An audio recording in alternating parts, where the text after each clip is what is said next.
What's going on, everybody? This is Astinosis coming at you with our very first official Dissidia Duellum Final Fantasy. Now, I don't know if it's Duellum or Duellum. Either way, so they're changing things up on us once again, and this time, instead of everybody being isekai'd to another fictional world that's meant for them to rest or whatever, they're actually going to be coming to the real world in modern Tokyo. So that is definitely different, and now they're being called ghosts, apparently. So that's something new to do, but what kind of game is this going to be? Well, let's take a look at the system.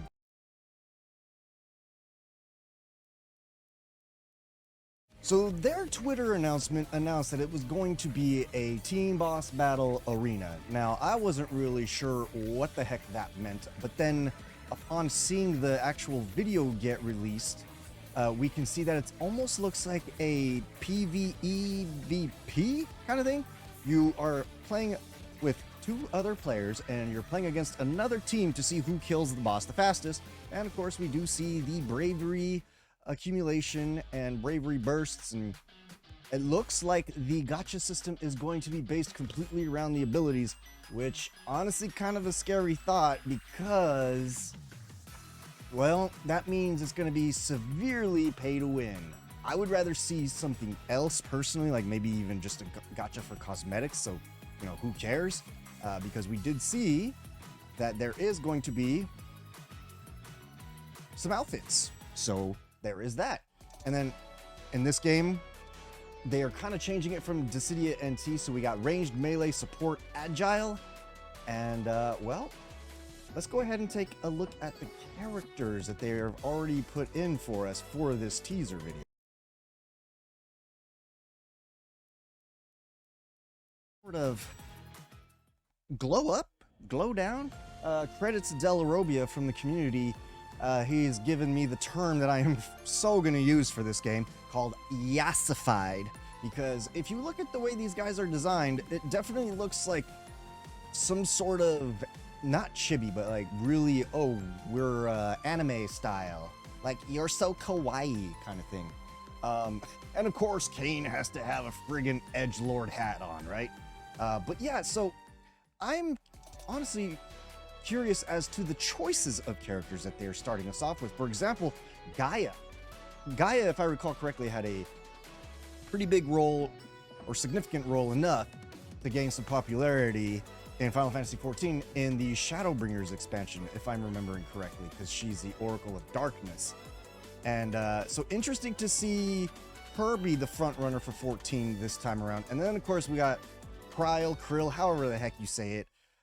She looks adorable, by the way, but, you know, that's neither here nor there. And then Prompto. So we're stepping away from only MCs, which, I mean, with 6, it's hard to say who the true protagonist is. I mean, if we really want to be technical, it would be Mog, because he's on the box art of the original game. Just saying. Anyway, yeah, and then instead of Squack, we got Rinoa. So interesting choices, and of course, once again with the yassified look. Oh, and then here is the other thing that I'm going to close with on this, or as far as what the game is about before I give my thoughts.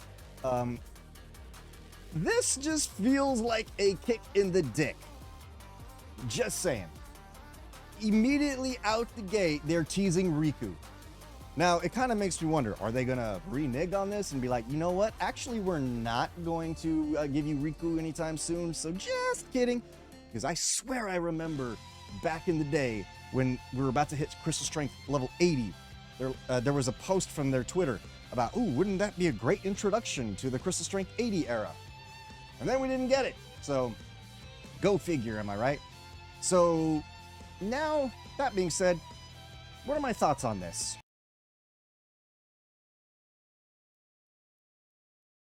On this game, I will admit that at first I was wondering what the hell with their art designs. I'm like, excuse me, what is this? But now that I know that what the story is about and that they're, you know, basically set in the modern world and they gotta blend in, so it makes more sense now. But again, I am a bit concerned as to the monetization, because if you're going up against another team, couple of things. You're going to want to find your homies that you know are going to perform correctly. But then you also got to worry about how much money has the other team put into this game. Because we still don't completely know exactly what the system is going to be for the gacha. Obviously, it's going to have some pay stuff. We know that. Now, this right here begs the question of, are we pulling for abilities? Or are we pulling for gear?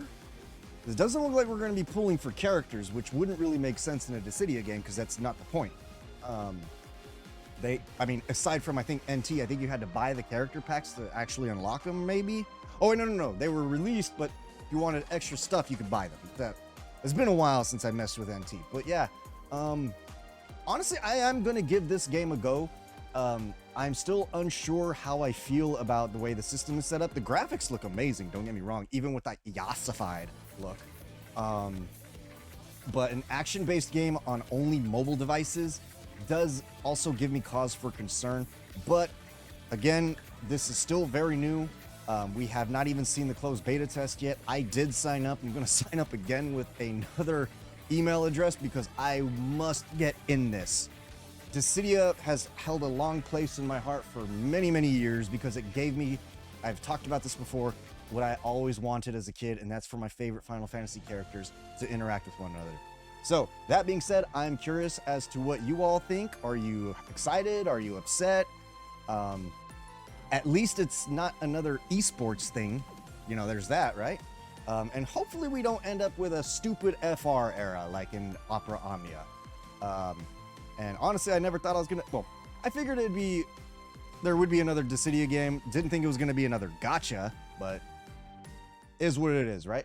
And Square Enix does not have the best track record when it comes to gachas. Anyway, again, let me know what you guys think in the comments if you're hyped up about this. And remember, for every like, subscribe, and follow that you do to my channels, Needy Person's cheeks get clapped.